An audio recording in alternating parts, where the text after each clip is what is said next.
Hello, നമുക്കിന്ന് പോയിന്റേഴ്സിനെ കുറിച്ച് പഠിക്കാം. പോയിന്റേഴ്സ് ആ വാക്ക് ഫെമിലിയർ ആണ്. അങ്ങോട്ട് പോകാൻ, കാസർഗോഡ് പോകാൻ ഒരു പോയിന്റർ, ഡയറക്ഷൻ. കണ്ണൂരേക്കാണെങ്കിൽ വേറൊരു ഡയറക്ഷൻ, പോയിന്റർ. ആ രീതിയിൽ നമ്മൾ കേട്ടിട്ടുള്ള വാക്കാണ് പോയിന്റർ. പോയിന്റ് ചെയ്യുന്നത് അല്ലെങ്കിൽ റെഫർ ചെയ്യുന്നത് എന്നൊക്കെ വേണമെങ്കിൽ നമുക്ക് പറയാം, അല്ലേ? ഇപ്പം നമ്മൾ ലൈബ്രറി അത്യാവശ്യം പലരും പോയിട്ടുണ്ടാവാം. ഇപ്പം നമുക്ക് ആവശ്യമുള്ള ഒരു പുസ്തകം അന്വേഷിച്ച് ലൈബ്രറിയിൽ എത്തിക്കഴിഞ്ഞാൽ അത് ഇന്ന സ്ഥലത്താണ് എന്ന് പറഞ്ഞു തരുന്നതിന് വേണ്ടി, പോയിന്റ് ചെയ്യുന്നതിന് വേണ്ടി, റെഫർ ചെയ്യുന്നതിന് വേണ്ടി അവിടെ ഒരാളുണ്ട്, ലൈബ്രറിയൻ, അല്ലേ? അപ്പം ലൈബ്രറിയൻ്റെ ഡ്യൂട്ടി എന്താ? പോയിന്റ് ചെയ്യുക, നമ്മളെ ഒരു പെർട്ടിക്കുലർ ലൊക്കേഷനിലേക്ക് പോയിന്റ് ചെയ്യുക, ഇന്ന ബുക്ക് ഇന്ന സ്ഥലത്താണെന്ന് റെഫർ ചെയ്യുക. ഇത് തന്നെയാണ് പോയിന്റർ കൊണ്ട് ഉദ്ദേശിക്കുന്നത്. ഇപ്പം നമ്മൾ പറയും pointer is a variable. Variable എന്താ?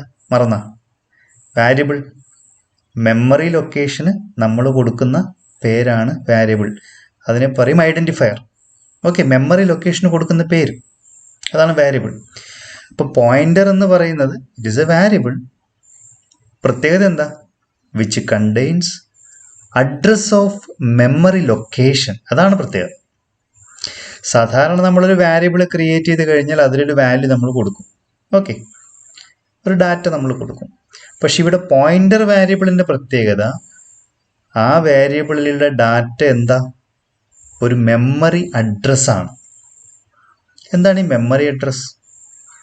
കമ്പ്യൂട്ടറിൻ്റെ മെമ്മറി ലൊക്കേഷൻ, ഓർമ്മിക്കുക, ഓരോ ബൈറ്റിനും ഓരോ അഡ്രസ്സ് ഉണ്ടായിരിക്കും. അപ്പം ആ മെമ്മറി ലൊക്കേഷൻ്റെ അഡ്രസ്സാണ് ഇവിടെ സ്റ്റോർ ചെയ്യുക, പോയിന്റർ വാരിയബിളിൽ സ്റ്റോർ ചെയ്യുക. ഓക്കെ, നോക്കുക. Pointer is a variable that can hold address of memory location. അല്ലെങ്കിൽ നമുക്ക് എന്ത് പറയാം? Pointer is a variable that points to memory location. Memory ലൊക്കേഷനെയാണ് പോയിന്റർ പോയിന്റ് ചെയ്യുന്നത്. ക്ലിയർ അല്ലേ? നോക്കുക, പോയിന്റർ വാരിയബിൾ ഡിക്ലെയർ ചെയ്യാനുള്ള syntax: data type star variable.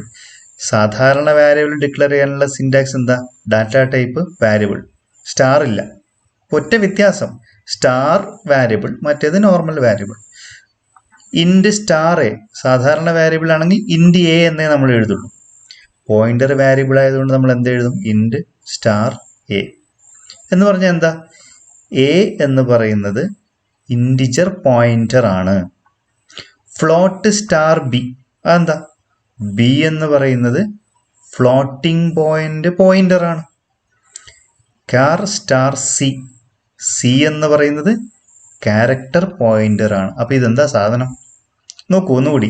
ഇൻഡ് സ്റ്റാർ എ, ഞാൻ പറഞ്ഞു എ എന്ന് പറയുന്നത് പോയിന്റർ വാരിയബിൾ ആണ്. എന്ത് പോയിന്ററാ? ഇൻറ്റ് ഡാറ്റ ടൈപ്പ് ഉപയോഗിച്ചതുകൊണ്ട് ഇൻറ്റിജർ പോയിന്റർ. വേറൊരു പ്രത്യേകതയും കൂടെ അവിടെ ഉണ്ട്. എന്താ? എ എന്ന് പറയുന്നത് പോയിന്റർ ആണല്ലോ, അപ്പൊ അതിലെന്തുണ്ട്? ഒരു അഡ്രസ് ഉണ്ട്. ആ അഡ്രസ് എന്ന് പറയുമ്പോൾ അവിടെ സ്വാഭാവികമായിട്ടൊരു വാല്യൂ ഉണ്ടാവൂലേ? ഓക്കെ, ആ വാല്യൂ എന്ത് ടൈപ്പ് ആയിരിക്കും? ഇൻറ്റിജർ ടൈപ്പ് ആയിരിക്കും. Okay, CHIR star C, C എന്ന് പറയുന്നത് ക്യാരക്ടർ പോയിന്റർ ആണ്. ക്ലിയർ? അപ്പൊ ആ പോയിന്റർ വാരിയബിളിലുള്ള അഡ്രസ്സ്, അതിനകത്തുള്ള വാല്യൂ എന്തായിരിക്കും? ക്യാരക്ടർ ടൈപ്പ് ആയിരിക്കും. ആ രീതിയിൽ the data type of a pointer should be the same as that of the data pointed to by it. Clear? എന്ന് പറഞ്ഞാൽ എന്താ? ഒരു പോയിന്റർ വാരിയബിളിന്റെ ഡാറ്റ ടൈപ്പ് എന്ന് പറയുന്നത് എന്താ? അത് പോയിന്റ് ചെയ്യുന്ന സ്ഥലത്തുള്ള വാല്യൂവിൻ്റെ ടൈപ്പ് തന്നെ ആയിരിക്കണം. ഇപ്പൊ ക്ലിയർ ആയില്ലേ? ഓക്കെ, ഇനി നമുക്ക് രണ്ട് ഓപ്പറേറ്റർ പരിചയപ്പെടാം, ആംബ്രസൻറ്റും സ്റ്റാറും. ആംബ്രസൻറ്റിനെ നമ്മൾ പറയും അഡ്രസ് ഓഫ് ഓപ്പറേറ്റർ. ഈ ഒരു എക്സാമ്പിൾ നോക്കൂ. ഇൻഡ് സ്റ്റാർ പി, പി എന്ന് പറയുന്നത് പോയിന്റർ വാരിയബിൾ ആണ്, ഇൻറ്റിജർ പോയിന്റർ. ആ പോയിന്റർ വാരിയബിളിൽ അഡ്രസ്സാണ് സ്റ്റോർ ചെയ്യുന്നതെന്ന് പറഞ്ഞു കഴിഞ്ഞു. ഇവിടെ എന്ത് അഡ്രസ്സായിട്ടുള്ളത്? ആംബ്രസൻറ്റ് നം. നം എന്ന് പറയുന്ന വാരിയബിളിന്റെ അഡ്രസ്സാണ് പി എന്ന് പറയുന്ന പോയിന്റർ വാരിയബിൾ ഉള്ളത്. അതാണ് ഇവിടെ സൂചിപ്പിച്ചിരിക്കുന്നത്. ഈ ഒരു എക്സാമ്പിൾ നോക്കൂ, ഡയഗ്രാം. നം എന്ന് പറയുന്നത് സാധാരണയുള്ള ഒരു വാരിയബിൾ ആണ്. ഈ ഒരു മെമ്മറി ലൊക്കേഷന് കൊടുത്തിരിക്കുന്ന പേരാണ് നം. ആ മെമ്മറി ലൊക്കേഷൻ്റെ അകത്തുള്ള കണ്ടന്റ് അതാണ് 25 ആർ വാല്യൂ. അത് നമ്മൾ പണ്ട് പഠിച്ചിട്ടുണ്ട്. 101 എന്ന് പറയുന്നതിൻ്റെ അഡ്രസ്സാണ്, അതിന് നമ്മൾ എൽ വാല്യൂ എന്ന് പറയും. ഓക്കെ, അപ്പം 3 ഭാഗങ്ങളാണ്. ഒന്ന് വാരിയബിൾ നെയിം ഉണ്ട്, അതിൻ്റെ കണ്ടന്റ് ഉണ്ട്, അഡ്രസ് ഉണ്ട്. ഈ രീതിയിൽ ഇവിടെ നോക്കുക, പിയിലേക്ക് എന്താ സ്റ്റോർ ചെയ്യുന്നത്? ഈ നം എന്ന് പറയുന്ന വാരിയബിളിന്റെ അഡ്രസ്സാണ് സ്റ്റോർ ചെയ്യുന്നത്. അഡ്രസ് എത്രയാ? 101. നോക്കൂ, പി എന്ന് പറയുന്ന പോയിന്റർ വാരിയബിളിൽ എന്താ ഉള്ളത്? 101. ആ 101 എന്ന് പറയുന്നത് എന്താ? നമ്മിന്റെ അഡ്രസ്. ഏകദേശം കൺസെപ്റ്റ് ക്ലിയർ ആയിട്ടുണ്ടാവുമെന്ന് വിചാരിക്കുന്നു. Int star P, P is equal to address of num. Num എന്ന് പറയുന്ന വാരിയബിളിന്റെ അഡ്രസ്സാണ് പിയിലേക്ക് സ്റ്റോർ ചെയ്യുന്നത്. അപ്പൊ എന്തായി? Address of operator. എന്തിനു വേണ്ടിയിട്ടാ? Used to get the address of a variable. ഒരു വാരിയബിളിന്റെ അഡ്രസ്സ് കിട്ടാൻ വേണ്ടി നമ്മൾ ഉപയോഗിക്കുന്ന ഓപ്പറേറ്ററാണ് ആംപർസാൻഡ്. അടുത്ത ഓപ്പറേറ്റർ നോക്കൂ, സ്റ്റാർ. ഇതിന് നമ്മൾ പറയും വാല്യൂ അറ്റ് ഓപ്പറേറ്റർ, അല്ലെങ്കിൽ ഇൻഡയറക്ഷൻ ഓപ്പറേറ്റർ, ഡീറെഫറൻസ് ഓപ്പറേറ്റർ എന്നും നമുക്കതിനെ പറയാം. ഈ എക്സാമ്പിൾ നോക്കൂ, C out star P. P എന്ന് പറയുന്നത് പോയിന്റർ വാരിയബിൾ ആണ്. ഓക്കെ, അതിൻ്റെ അകത്തുള്ളത് എന്താ? നേരത്തെ പറഞ്ഞ എക്സാമ്പിൾ എന്താ? നമ്മിന്റെ അഡ്രസ്. ഓക്കെ, അപ്പൊ സ്റ്റാർ പി എന്ന് പറഞ്ഞാൽ ആ പിയിലുള്ള അഡ്രസ്സിലുള്ള വാല്യൂ. പിയിൽ നമ്മിന്റെ അഡ്രസ് ആണല്ലോ, നമ്മിന്റെ അകത്ത് എന്താ ഉള്ളത്? 25 ആണ്. അപ്പൊ നമുക്ക് സ്റ്റാർ പി എന്ത് കിട്ടും? 25 എന്ന് കിട്ടും. അതായത് പി എന്ന് പറയുന്നത് പോയിന്റർ വാരിയബിൾ ആണ്, അതിൻ്റെ അകത്തൊരു അഡ്രസ് ഉണ്ട്, ആ അഡ്രസ്സിലുള്ള വാല്യൂ. ക്ലിയർ? സി ഔട്ട് നം എന്ന് എഴുതിയാലും നമുക്ക് ഒരേ ഇഫക്റ്റ് ആണ്. നോക്കൂ, സി ഔട്ട് നം എന്ന് എഴുതിയാലും സി ഔട്ട് സ്റ്റാർ പി എന്ന് എഴുതിയാലും കിട്ടുന്ന ഒരേ റിസൾട്ട് ആണ്. ക്ലിയർ ആയില്ലേ? ഇതാണ് സ്റ്റാർ, വാല്യൂ അറ്റ് ഓപ്പറേറ്റർ. വേണമെങ്കിൽ നമുക്ക് പറയാം value at address. Okay, indirection operator അല്ലെങ്കിൽ ഡി റെഫറൻസ് ഓപ്പറേറ്റർ. അപ്പം പോയിന്റേഴ്സുമായി ബന്ധപ്പെടുത്തി 2 ഓപ്പറേറ്റർ മനസ്സിലായി, ആംപർസാൻഡും സ്റ്റാർ. ഇനി നമുക്ക് ഈ 2 എക്സാമ്പിൾ നോക്കിക്കൊണ്ട് കുറച്ച് ക്വസ്റ്റ്യൻ ഒന്ന് ആൻസർ ചെയ്യാം. ഓക്കെ, നോക്കൂ, പി എന്ന് പറയുന്ന പോയിന്റർ വാരിയബിൾ ആണ്. തൊട്ട് മുമ്പ് പറഞ്ഞ അതേ എക്സാമ്പിൾ തന്നെയാണ്. ആ പോയിന്റർ വാരിയബിളിൽ 101 എന്ന് പറയുന്ന അഡ്രസ്സാണ് ഉള്ളത്. ഇനി ഈ പോയിന്റർ വാരിയബിൾ, ഈ ഒരു മെമ്മറി ലൊക്കേഷന്റെ അഡ്രസ് എത്രയാണ്? 1000 ആണ്. ഓക്കെ, നം എന്ന് പറയുന്ന വേറൊരു വാരിയബിൾ ഉണ്ട്, ആ വാരിയബിളിന്റെ അഡ്രസ് 101 ആണ്. ആ വാരിയബിളിന്റെ അകത്തുള്ള വാല്യൂ 25 ആണ്. ഇനി ഇതുമായി ബന്ധപ്പെടുത്തി കുറച്ച് ക്വസ്റ്റ്യൻസ് നോക്കുക. സി ഔട്ട് ആംപർസാൻഡ് നം. ആംപർസാൻഡ് പറഞ്ഞു അഡ്രസ് ഓഫ്. അപ്പൊ നം എന്ന് പറയുന്ന വാരിയബിളിന്റെ അഡ്രസ് അതാണ് ഇവിടെ ചോദിച്ചിരിക്കുന്നത്. ആംപർസാൻഡ് നം, നമ്മിന്റെ അഡ്രസ്. നം എന്ന് പറയുന്നത് ഇതാണ്, അതിന്റെ അഡ്രസ് എത്രയാ? 101. അപ്പൊ നമുക്ക് ഔട്ട്പുട്ട് എന്ത് കിട്ടും? 101. Okay, C out P. C out P നമ്മൾ സാധാരണ എഴുതുന്ന സ്റ്റേറ്റ്മെന്റ് ആണ്. പിയുടെ വാല്യൂ, പിക്കകത്ത് എന്താ ഉള്ളത്? 101. ഇപ്പൊ സി ഔട്ട് പി എന്ത് കിട്ടും? 101 എന്ന് കിട്ടും. സി ഔട്ട് നം. സി ഔട്ട് നം ഇപ്പൊ നമ്മൾ എഴുതിയത് പോലെ തന്നെ, നമ്മിന്റെ അകത്തുള്ള വാല്യൂ, നമ്മിൽ എന്താ ഉള്ളത്? 25 എന്ന റിസൾട്ട് കിട്ടും. C out star P. C out star P. Star എന്താ? Value at address. മറക്കരുത്, പോയിന്റർ വാരിയബിൾ ആണ് P. Okay, value at address.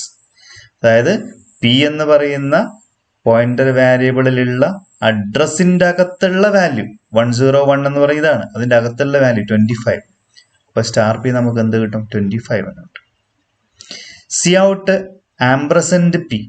പിയുടെ അഡ്രസ്, പോയിന്റർ വാരിയബിളിന്റെ അഡ്രസ് അതാണ് എത്ര? 1000. സി ഔട്ട് സ്റ്റാർ നം.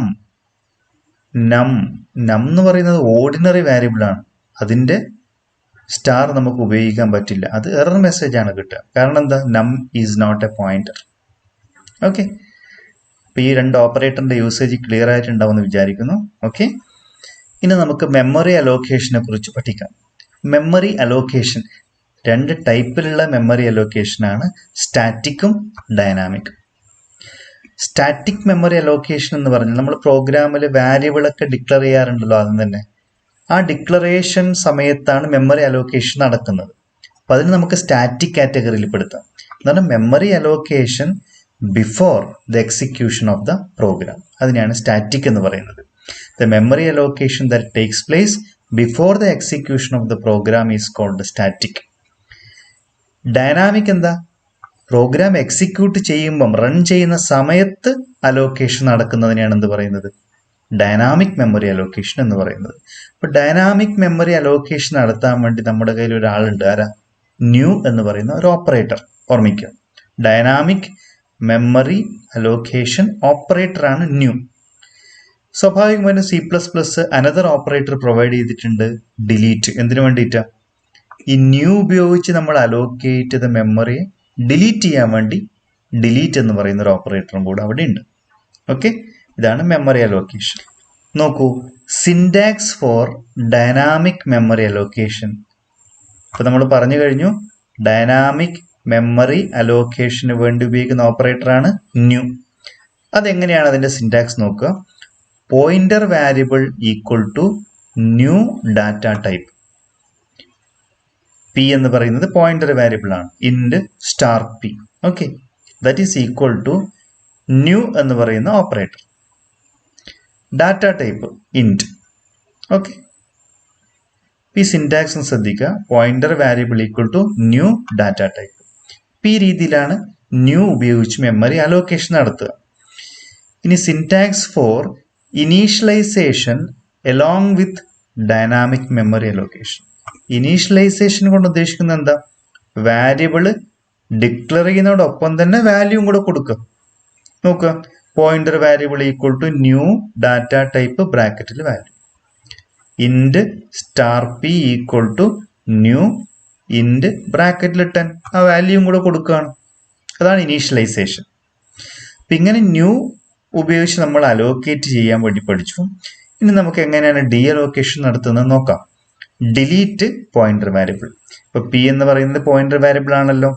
അപ്പൊ ഡിലീറ്റ് പി എന്ന് കൊടുത്തു കഴിഞ്ഞാൽ അങ്ങനെ അലോക്കേറ്റ് ചെയ്ത മെമ്മറി ഡിലീറ്റ് ആവും. Clear.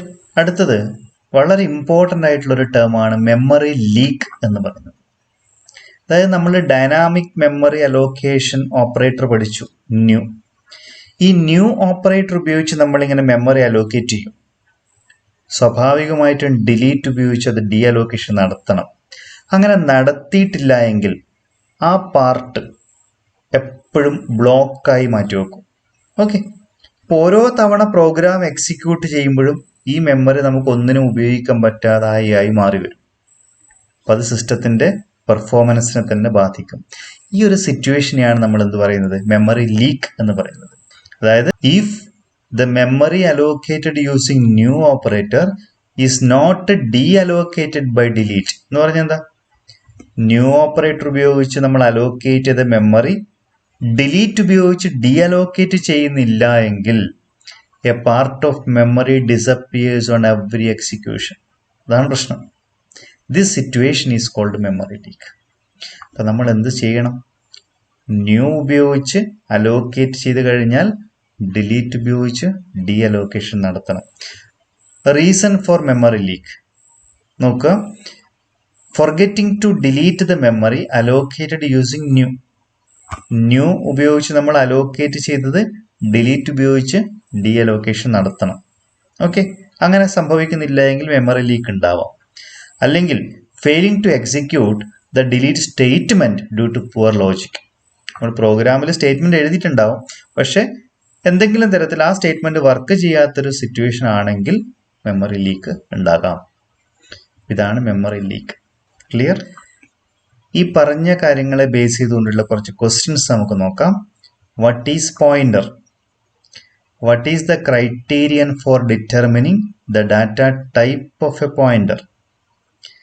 If MKS is an integer variable, write C++ statement to store its address in a pointer.